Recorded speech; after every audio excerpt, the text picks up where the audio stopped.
कल मॉर्निंग में एसपी पुलवामा को एक ह्यूमन मिला था।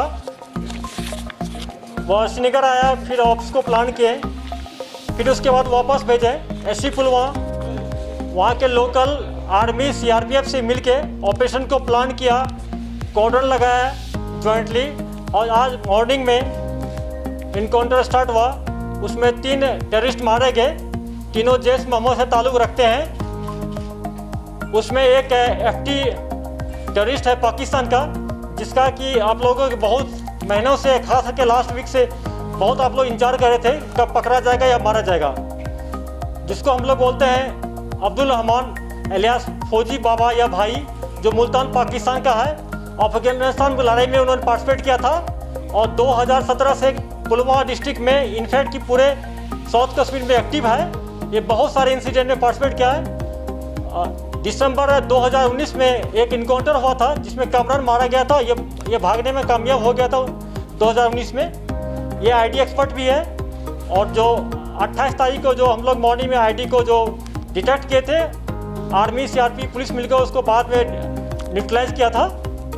उसमें ये बढ़ाई भी था, इसका बहुत बड़ा मंशा था, बहुत बड़ा इंसिडेंट करने का। पुलिस आर्मी सीआरपीएफ के लिए सबसे बड़ी कामयाबी है। मैं तो मानता हूं कि इस साल का रियाज नाकू के बाद दूसरा सबसे बड़ी कामयाबी है, जिसको हम लोग ज्वाइंटली मिलकर न्यूट्रलाइज कर पाए। और आगे हम लोग ज्वाइंटली इसी ढंग से बहुत कोऑर्डिनेट वे में सिनर्जी के साथ काम करते रहेंगे, और जो कामयाबी प्राप्त करेंगे आप लोगों से मौके पर आके शेयर करते रहेंगे। और उसमें 2 और मिलिटेंट जो आइडेंटिफाई नहीं हुआ है, हम लोग कुछ लोगों का कहना है कि ये लोकल हो सकता है। हम लोग उनके पेरेंट्स से, जो पोटेंशियल पेरेंट्स से, उनको रिक्वेस्ट किए कि पीसीआर में आके अगर देखें, अगर वो आइडेंटिफाई कर लेंगे तो उनको हम लोग उनके बीरियल में जो बारामूला में हम लोग करने जा रहे हैं, उनको पार्टिसिपेट करने का मौका देंगे। अगर आइडेंटिफाई नहीं होता है तो भी उसको तीनों को हम लोग बारामूला डिस्ट्रिक्ट में उसको लास्ट राइट कराएंगे, मजिस्ट्रेट के सामने कराएंगे। उनका डीएनए हो रहा है, पोस्टमार्टम भी हो जाएगा उसका। बिल्कुल, आपको जैसा पता है कि वलीद भाई भी एक जैश का है जो कुलगाम डिस्ट्रिक्ट में एक्टिव है, वो भी आईटी एक्सपर्ट है। इसके अलावा एक और मिलिटेंट है पाकिस्तान का पुलवामा डिस्ट्रिक्ट में, जिसको हम लोग बोलते हैं कि लंबू भाई के नाम से फेमस है, 6 फीट प्लस है, जैश मोहम्मद का पाकिस्तानी है, वो भी एक्सपर्ट है। ऐसा नहीं कि एक को मार दिया हम लोग, ये इंसिडेंट खत्म हो गया। अभी और संभावना है, इसके पास और आईडी है। आज सीआरपी, आर्मी, पुलिस ने मिलकर अनंतनाग में 35 kg एक्सप्लोसिव रिकवर किया है, उस आदमी को भी अरेस्ट किया है। तो इंसिडेंट होने का और संभावना है। हम लोग लगे हैं इन्फॉर्मेशन को जनरेट करके उसको न्यूट्रलाइज करते रहेंगे। उसमें फौजी भाई उस टाइम यहाँ पर था, पुलवामा डिस्ट्रिक्ट में एक्टिव मिलिटेंट था, लेकिन उनका स्टेटस उतना बड़ा नहीं था कि उसमें पार्टिसिपेट किया नहीं किया है, ये मैं नहीं कह सकता हूँ। लेकिन उस टाइम में जैश मोहम्मद में था, पुलवामा डिस्ट्रिक्ट में एक्टिव था।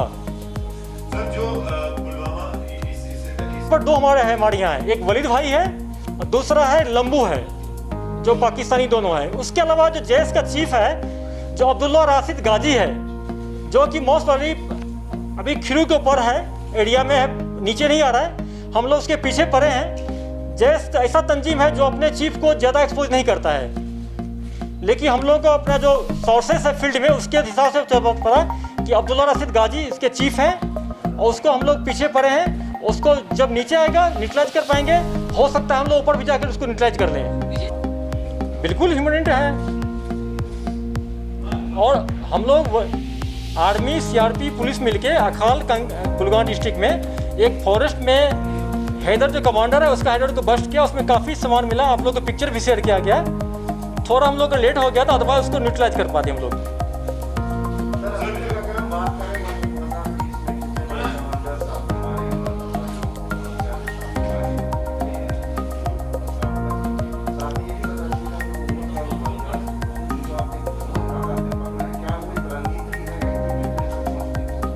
जहाँ तक कितने मिलिटेंट मारे हैं तो 75 मारा गया आज का 3 मिला के।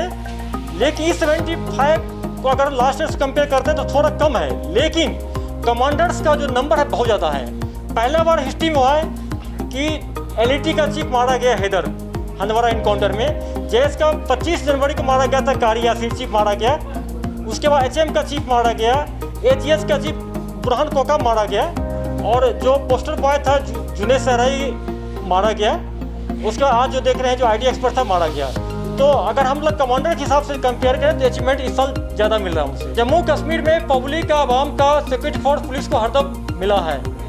कुछ परसेंट 5-6% है जो सपोर्ट नहीं करते, पत्थर मारते हैं, डिस्टर्ब करते हैं। उसके प्रति भी चूँकि कोविड आ गया कि हम लोग यूथ एंगेजमेंट नहीं कर पा रहे, तो आप लोग खुद जानते हैं इसका कुछ नॉर्म्स है। लेकिन अगर ये प्रॉब्लम जो खत्म हो जाएगा तो हम लोग आवाम के बीच जाएंगे, यूथ को एंगेज करेंगे, स्पोर्ट एक्टिविटी बढ़ाएंगे, कल्चर एक्टिविटी बढ़ाएंगे और पब्लिक और अपने साथ लाएंगे। कश्मीर में मैं क्लियर कर दूं, फैक्चुअली करेक्ट कर दूं, नॉर्थ कश्मीर में जो इंसिडेंट हुआ था, इनकाउंटर हुआ था, इसमें हमारे आर्मी के 2 सीनियर ऑफिसर शहीद हो गए थे, एक पुलिस के टोटल 5। उसमें LAT का था ऑपरेशन, उसमें जो LAT का चीफ हैदर मारा गया था। जैश के जहाँ बात है कि सोपूर सुंबल एरिया में जैश का कुछ मूवमेंट है, उसके पीछे हम लोग पड़े हैं, इंटरनेट कर रहे हैं, उसको न्यूट्रलाइज कर लेंगे। मैक्सिमम जैश का जो है साउथ कश्मीर में एक्टिविटी है। पहले दूसरे इलाके में है, इससे यहाँ के ऑपरेशन में कोई फर्क नहीं पड़ेगा। उनसा अजहर महसूस उसका रिलेटिव होने का कोई हमको प्रूफ नहीं मिला है। पुलवामा जो ऐसे लास्ट में हुआ था, 19 में हुआ था, उस टाइम ये मिलिटेंट का स्टेटस नीचे था, इतना बड़ा कमांडर नहीं था। अभी तक हम लोग 135 पकड़ चुके हैं और पकड़ेंगे, क्योंकि OGW का ट्रेंड बदलते रहता है। जो आज OGW है कि जरूरत नहीं है कि 2 महीना में काम करे, मिलिटेंट्स OGW को बदलते रहता है। इसके पीछे हम लोग आइडेंटिफाई कर लिए हैं 125 OGW, उसको बहुत जल्दी हम लोग पिकअप करेंगे, इंट्रोवेट करेंगे। उसमें जो A कैटेगरी का होगा उसको PSM बुक करेंगे, जो B वाला होगा उसको भी अरेस्ट करेंगे, जो C वाला होगा उसको उनके पेरेंट्स को बुला के काउंसलिंग करके उसको बॉन्ड करके छोड़ देंगे।